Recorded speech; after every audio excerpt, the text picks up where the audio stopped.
Welcome back to our channel vlogs of Telugu అమ్మాయిలు. ఇవాల్టి item వచ్చేసరికి ఏంటంటారా, అదేనండి గోంగూర చికెన్ ఎలా చేసేద్దామో చూద్దాం.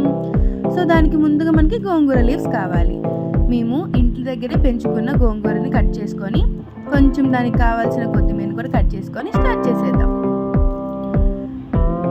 సో మనం తీసుకున్న గోంగూరని నీట్గా కడిగి ఒక బాండీలో తీసుకుందాం.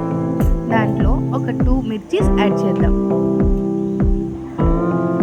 కొంచెం కట్ చేసుకున్న ఆనియన్స్ని, సరిపడ కల్లుప్పుని,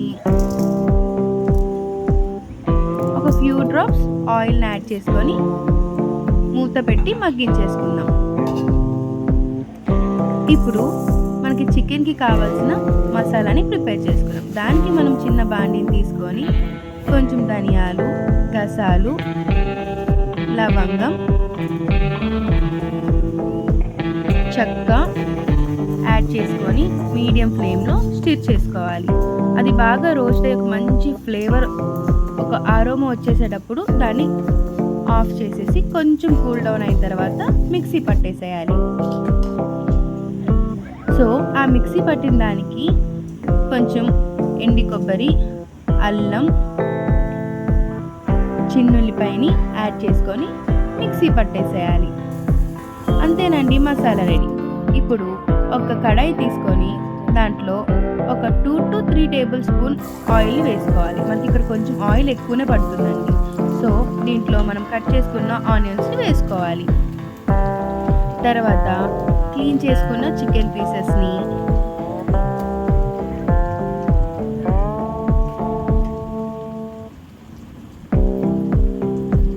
కొంచెం పసుపు,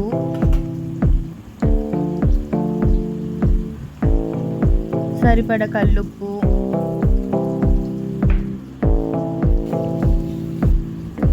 ఈ నాన్ వెజ్ స్మెల్ పోవడానికి ఫ్రెష్గా కొన్ని రెమ్మల కరివేపాకు కూడా యాడ్ చేసుకొని బాగా కలుపుకోవాలి.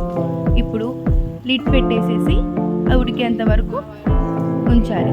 తర్వాత ఇలా అయిన తర్వాత దీంట్లో కొంచెం వాటర్ని యాడ్ చేసుకొని వాటర్ బాగా మరిగాక ఒక 2 స్పూన్ కారం,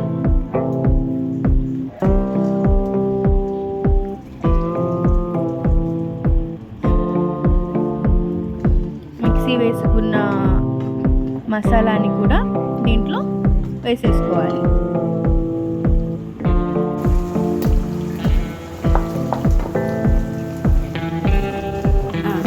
సో ఈ మసాలా అనేది బాగా కుక్ అయిన తర్వాత ఇందాక మనం రెడీ చేసి పెట్టుకున్న గోంగూరని దీంట్లో యాడ్ చేసుకోవాలన్నమాట.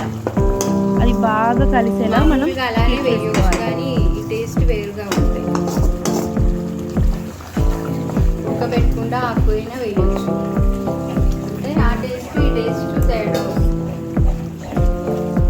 అలా బాగా కలిసేలా తిప్పుకున్న తర్వాత ఒక 5 మినిట్స్ మనం మూత పెట్టుకొని ఉడికించుకోవాలి.